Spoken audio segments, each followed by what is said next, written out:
Pues vamos a terminar hoy exploración neurológica. Vamos a ver la exploración del cerebelo, que es el penúltimo punto. Este y el de signos meningios son realmente muy cortitos, pero no dejan de ser importantes. El cerebelo es un órgano único localizado en la fosa posterior, es decir, en la parte más posterior e inferior del cerebro. El piso posterior es el más bajo. El cerebelo está formado, al igual que el cerebro, por dos hemisferios, los hemisferios cerebelosos, unidos por una parte central llamada vermis.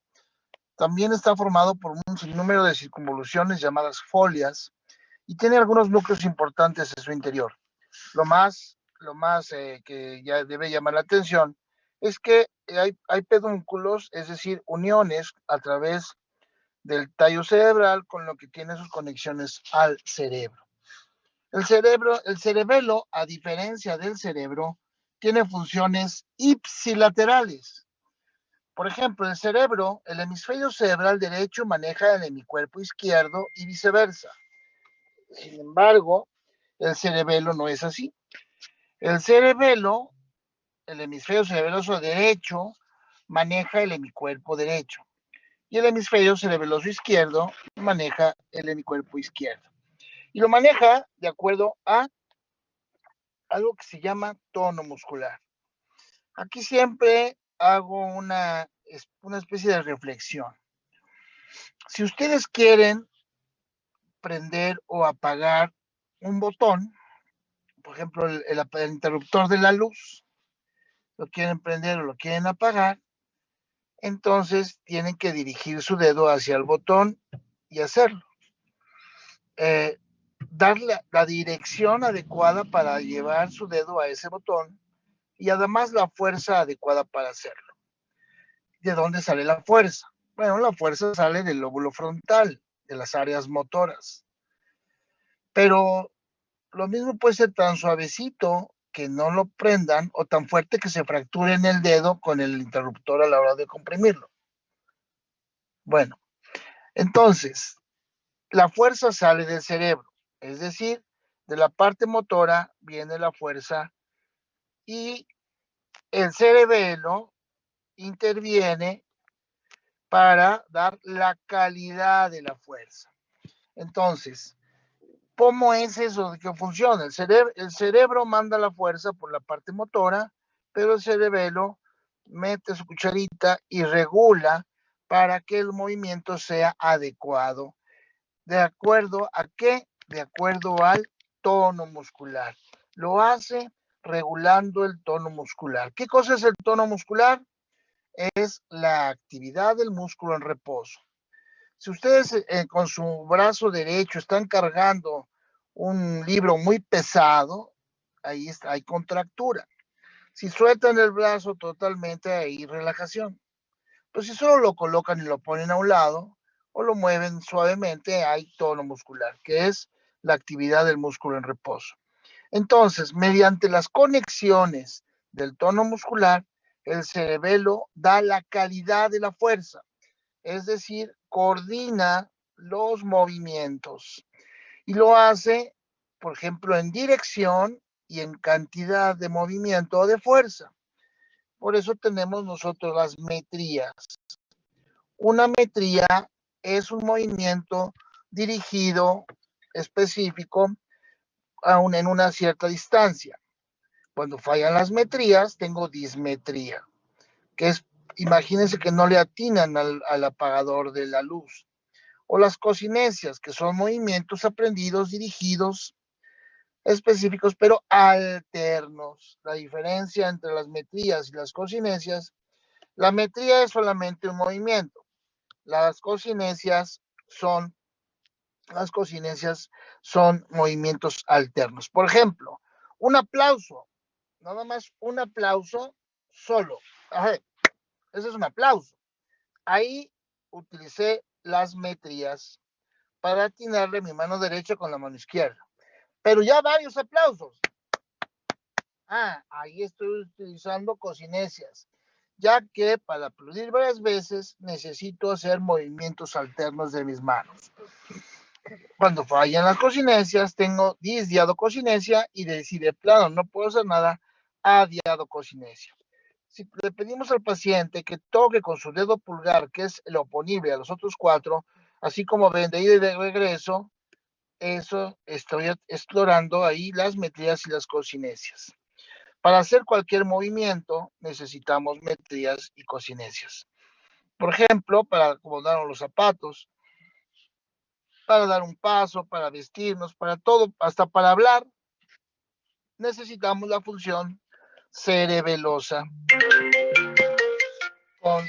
completa. Bien, vamos a ver cómo exploramos las metrías. Se exploran con una prueba que se llama dedo nariz, o dedo.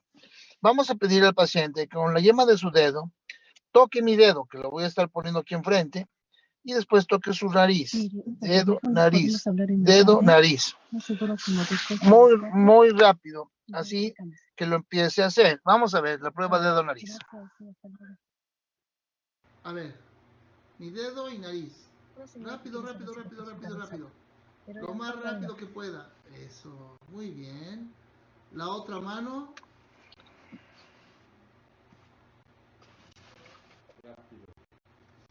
Lo más rápido que pueda.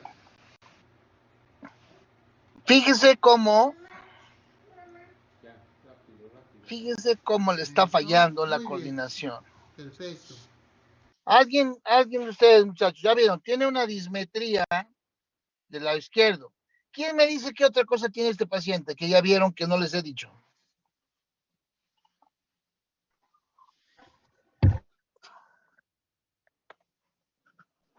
Parálisis facial. Sí, muy bien, parálisis facial, ¿no? Y la parálisis facial resulta que es del mismo lado que la dismetría. Entonces ya tendría yo 2 de los 3 o 4 datos del síndrome de ángulo pontocerebeloso, porque es una parálisis facial periférica del lado izquierdo y cerebelo del lado izquierdo. Podría tener cierta hemiparesia del lado derecho. Bueno, pero es muy bien. Así tiene que ser. Tenemos que ver un todo en el paciente. Bien. Ahora, vamos a ver otro ejemplo.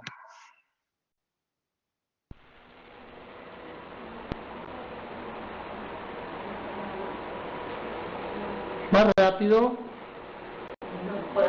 Muy bien. Ahora la otra mano, por favor. Dedo y nariz. Esta paciente tiene una atrofia cerebelosa.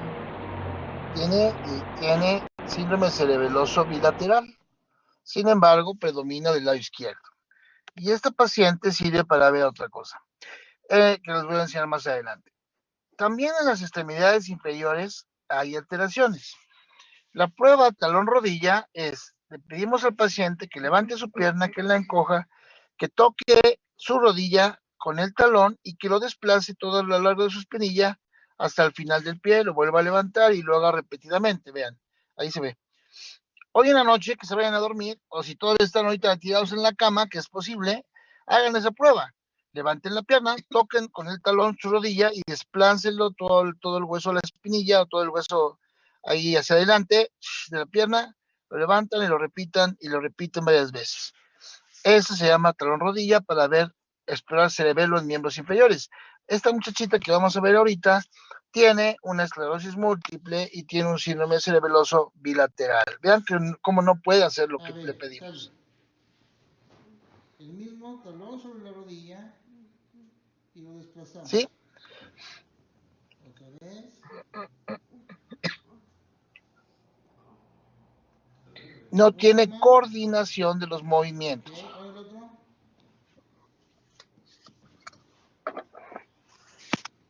Pero arriba de la espinilla.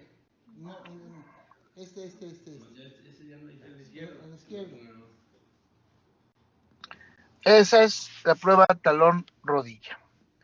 La parte culminante del problema de cerebelo es la marcha. La marcha con base amplia de sustentación Vean cómo abre las piernas para poder sostener. Despacio. Esta marcha, y parece robot que se va cayendo, Camine. se llama marcha atáxica.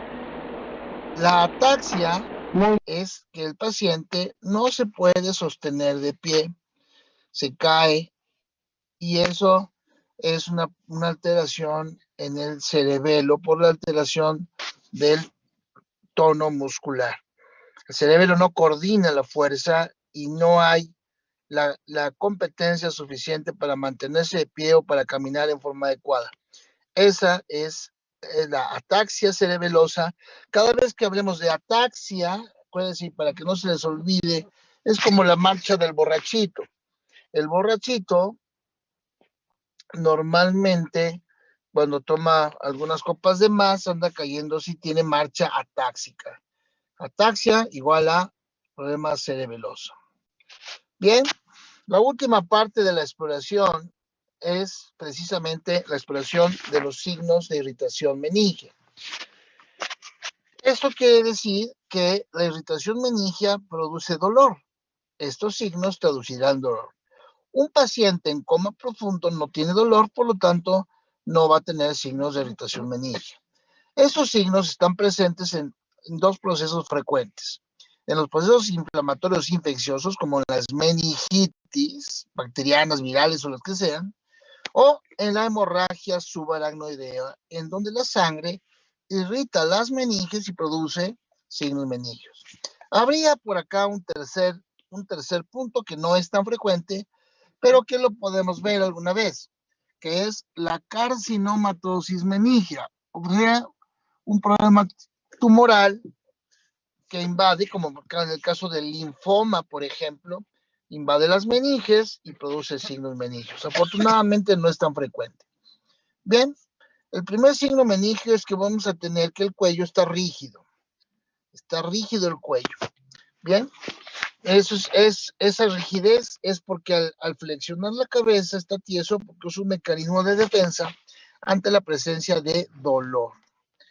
Bueno, el signo de Brudzinski, que aquí está abajo, Brudzinski, es que si nosotros flexionamos la cabeza del paciente, él en reflejo encoge las piernas. Ese es Brudzinski. El Kernig es que cuando yo levanto la pierna, el paciente flexiona la cabeza hacia arriba. Ese es Kernig.